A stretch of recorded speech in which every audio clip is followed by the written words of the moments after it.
Good afternoon to all of you.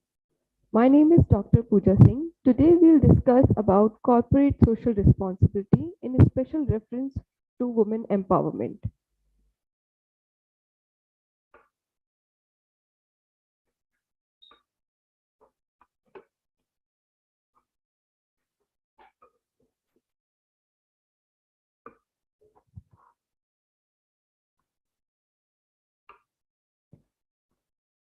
So what is CSR? CSR is basically termed as corporate social responsibility. So if we talk about the generalized social responsibility meaning, it is so prevalent, it is so ancient in nature that it was prevalent in Mauryan dynasty also, it was prevalent in Gandhian time also. So if we talk about Gandhian philosophy of non-violence, and they have given us the concept of giving some giving some kind of responsibility towards our society. So that is the social responsibility basically. Earlier we used to do dan, we used to do zakat system. So that all is the collaborative meaning of social responsibility. But now it is, it is formalized. So what the concept is, every corporate, they have abundance of funds, so they can give some amount of their profit towards the development of society. And that's whole the meaning of corporate social responsibility. Now, if we talk about the formal definitions, there are n number of meanings of corporate social responsibility because it's a very wide term in nature. So corporate social responsibility is a company's commitment to manage the social, environmental, and economic effects of its operation responsibly and in line with public expectations. So it's moreover related with the corporate governance also. So what is corporate social responsibility? Every company needs to give 2 to 2.5% of its net profit for the development of society, and there are n number of factors that a company can contribute to it. It is very widely acceptable term, and there are so many variations in the social responsibility.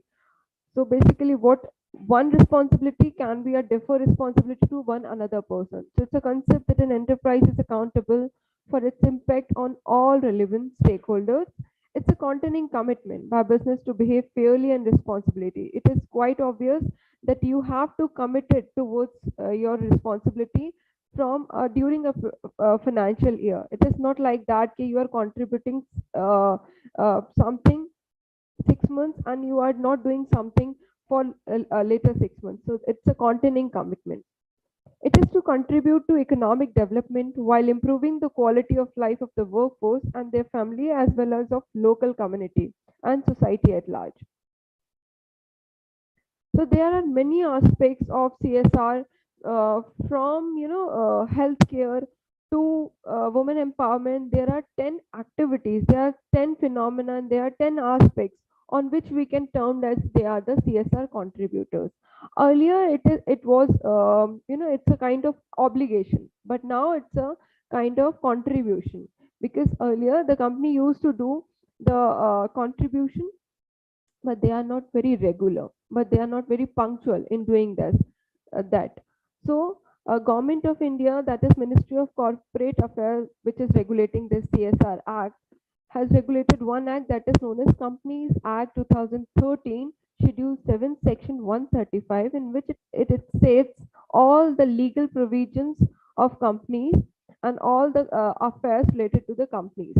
So CSR law is one of the Companies Act 2013, in which there are 10 specifications on which company can do any contribution for the development of society. So basically, it's a contribution, it's not an obligation, which is specifying 2 to 2.5% in accordance of Schedule 7 of Companies Act. Any company can do this by the involvement of third party. Actually, it is regulated by Companies Act and it is regulated by Ministry of Corporate Affairs, that a third party should be involved, such as NGO or trust, in regulating this implementation process of CSR. And Section 135 states all the compliances for non-compliance of the CSR. If a company, and there is a regulation that a company needs to spend its amount, its CSR amount in a financial year. For example, a company fails to spend its CSR amount in a financial year. This amount need to be carry forward to the second year, and if second year it's also repeats the same, then the third year. If in case the company is not able to spend the third year amount, then the company needs to transfer all its amount to a separate account that is known as escrow account, and all the regulation will be monitored by serious fraud investigating office. So there are, just like as I said earlier, there are n number of meaning of CSR. There are ESG also, environmental sustainability goals. There are PRI also. There are accountability also, transparency also, sustainability also. So there are various meanings of this term. As I've told you earlier, this discussion is divided into two parts. One is CSR and second one is women empowerment. Just like CSR, women empowerment has two n number of meanings. So from decision making to financial independence, there are n number of contributors which can contribute women empowerment. So here we are taking one kind of formal definition, that is, women empowerment means the rights and controls enjoyed by the women which make them financially, physically, and mentally strong so that they can face the challenges of the society. So it's quite obvious, if we are empowering someone, that means we are making them financially strong. If you are lending some amount of money to a person, then he is financially stable, and obviously that means he or she is empowered. So that's the meaning of women empowerment over here in this particular study. So, as so many of researchers have given their a number of definitions of CSR, Bowen was the first researcher who has framed this the concept of CSR, and likewise many of the definition. One of the common definition is of European Union official. That is, the European Union, in an attempt to offer a framework for companies wishing to invest in sustainable development, published in 2001 Green Paper on Corporate Social Responsibility, defined CSR as the voluntary integration of companies' social and ecological concerns into their business activities and their relationships with their stakeholders. So, being socially responsible means not only fully satisfying the applicable legal obligation, but also going beyond and investigating more in human capital, the environment, and stakeholder relations. So, it is quite clear from this term that CSR includes the environment also, CSR includes the shareholder also, CSR includes consumer also, and CSR includes the government also. So these are kind of joining parties of CSR, and these are kind of associations of corporate social responsibility. One of the basic nomina or phenomena of qualifying norms of CSR is, it is quite clear a company need to spend their amount, their profit on the development of society. But how many companies are there? And how can we decide the companies? What is the criteria? So there are three qualifying norms or three qualifying phenomena that can be considered for the companies. First is net worth of rupees 500 crore or more. A company is having a turnover of rupees 1000 crore or more.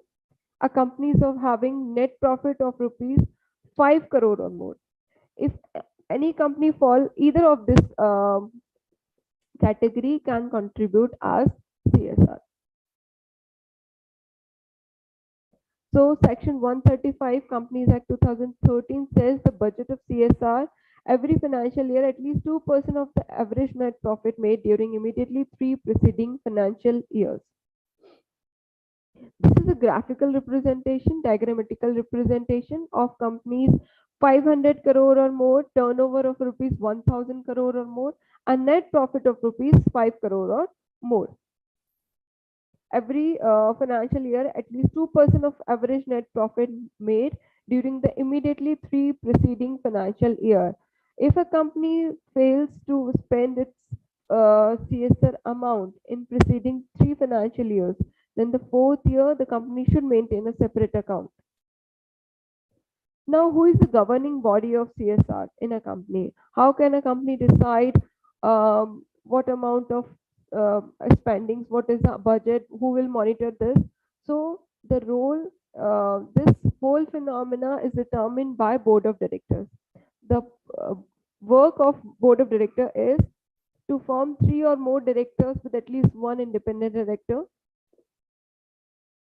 formulate and recommend our CSR policy to the board, recommend activities and the amount of expenditure to be incurred, and monitor the CSR policy. So these are all the tasks of CSR committee, and this is how they can form the CSR committee with 3 or more directors with at least one independent director.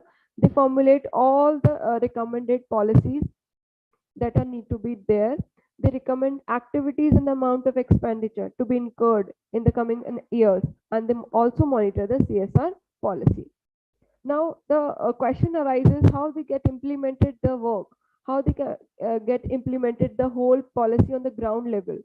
So here the NGO comes into existence. NGO, proper NGO, the competent NGO have to fill up proper tender for this. They have to fulfill all the guidelines and all the capacities, mentioning where you want to spend your money and how you want to spend the money. So the NGO or the trust fulfills or implements the CSR policy on the ground root level. Now, board level CSR committee, CSR is a board level function actually.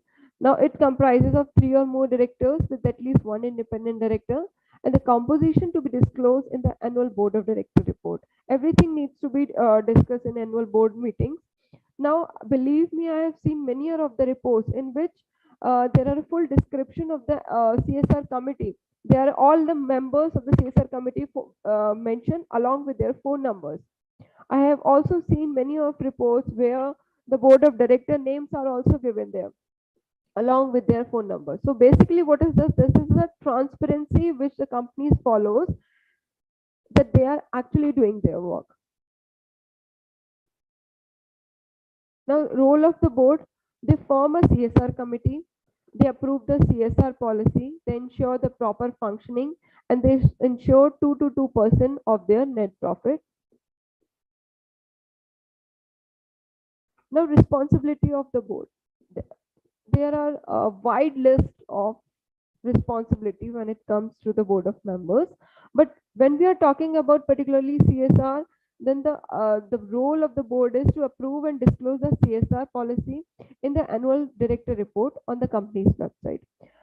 Now, the companies are also making a separate sustainability reports of their financial year just to provide the transparency and just to elaborate their CSR policy, on which ground they are doing their policy, on which area they are doing, on what budget they are doing that, and how much budget has already consumed, now how much budget is left over. So they are doing all of these things, and they are ensuring the implementation of CSR activities as per their policy.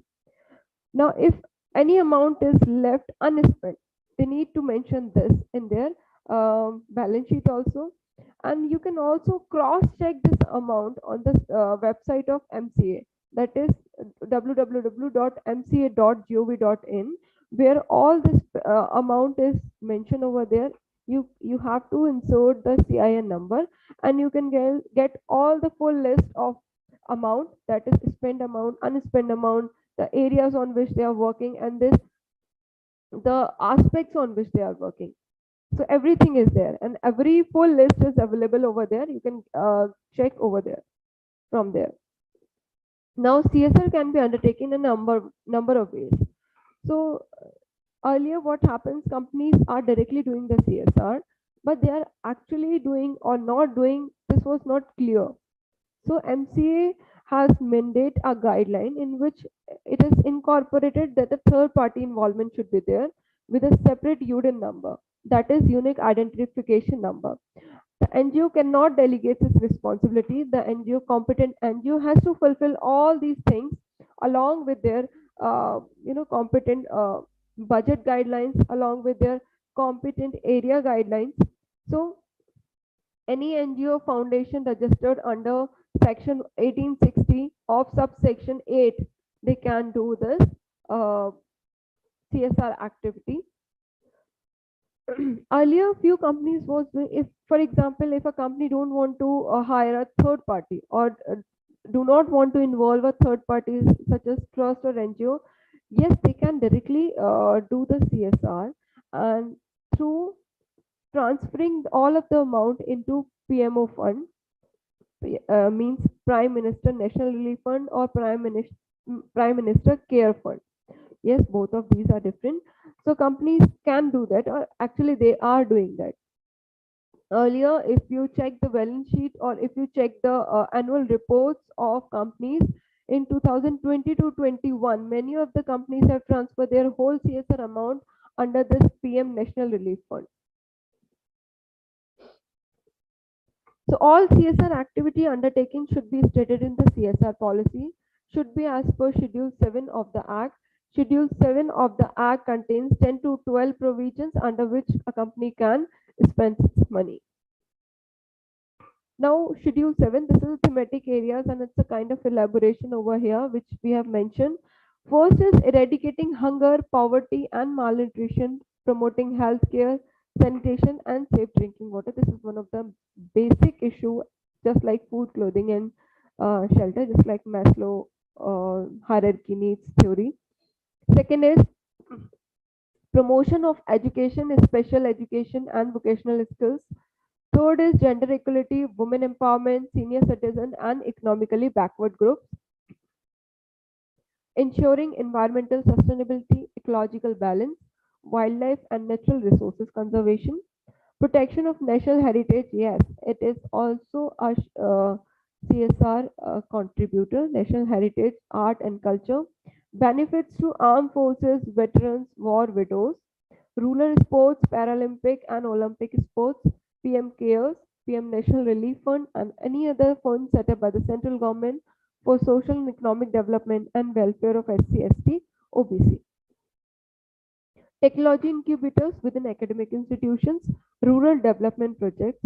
Earlier, they are very defined till 10, but now after this COVID disaster, the government has elaborated this two, government has added these two parameters also, that is slum development, which is especially in association with Swachh Bharat Abhiyan, and second is disaster management, just in association for Clean Ganga Fund, etc.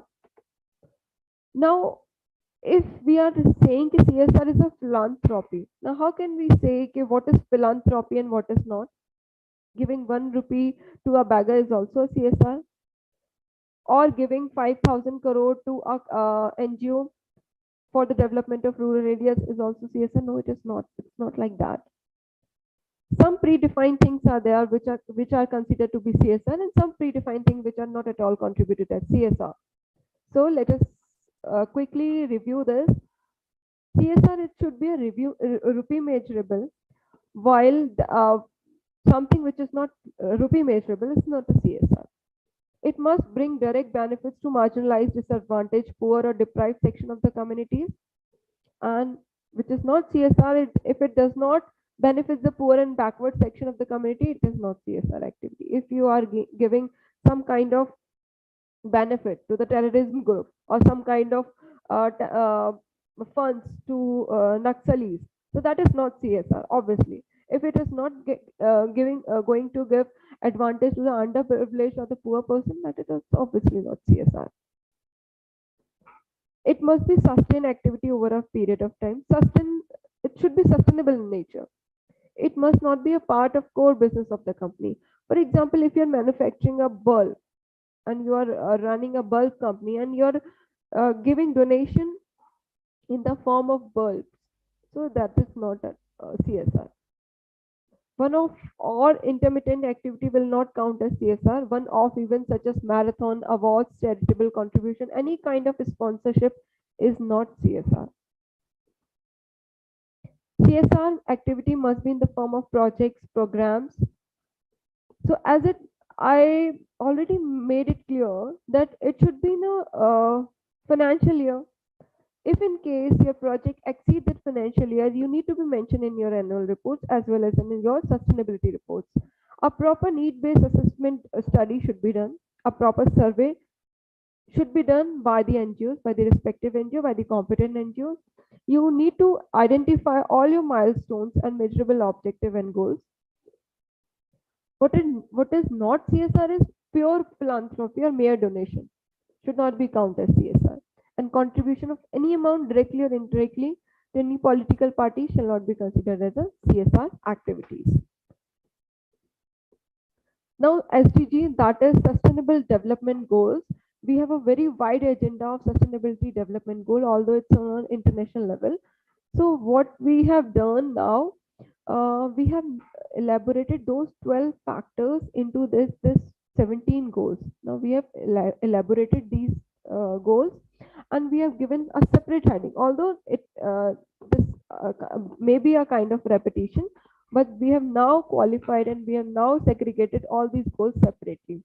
No poverty, zero hunger, good health and good well-being, quality education, gender equality, clean water and sanitation, affordable and clean energy, decent work and economic growth, industry, innovation and infrastructure, reduce inequalities, sustainable cities and communities, responsible consumption and production, climate action, life below water, life on land, peace, justice and strong institutions, partnership for the goals. All these are sustainable development goals.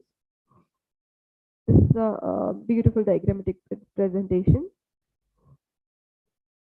Now, if we talk about few projects of women empowerment that are running under CSR, yes, Wipro is the first company who is doing this CSR for women empowerment. So the company has contributed to CSR by contributing towards project of education in underprivileged. The program has added critical issue faced by disadvantaged communities like education, and they have started enrolling the girls into schools and nutrition counseling services for parents, remedial education among children, and are from the most vulnerable groups in our society: urban slums, HIV affected families, migrant labor families, street children. Systematic reforms. A school education program started in 2001, continues to be the cornerstone of the CSR initiative. Then in 2015, they initiated the Wipro Education Fellowship Program under the school education program. So it is quite clear that Wipro is contributing under education, healthcare, and women empowerment. Bandhan Bank, this company unique program designed for the poorest of the poor, grants in the form of free assets, not cash. Obviously, CSR is not cash. If you're providing anyone a sort of kind of cash, so you're not empowering them. Give them a tool to earn something. अगर आपने सीधे पैसे दे दिए किसी को, तो you are not helping them. Give them a tool to earn that money. Oracle Financial Services Software Limited, the company has contributed to support migrant worker, women, children through food assistance and dry ration kits, and training to rebuild broken supply chains and revitalize local economies. Bajaj Auto Limited, during the year under review, Bajaj Auto Limited, that is BAL, has contributed towards the project campaign against child trafficking abuse in this fiscal year, and the project seeks to undertake a year-long campaign with a premier TV channel and make legal representation of cases of child trafficking and child sexual abuse in fast-track courts in 20 target districts. That's a big achievement. And the company also took initiative for the well-being and development of 0 to 6-year-old. HDFC, the company contributed to CSR by contributing towards programs for access to social security and entitlements, job linked support and livelihood opportunities. That's all from my side of CSR. Thank you for listening this. Thank you so much.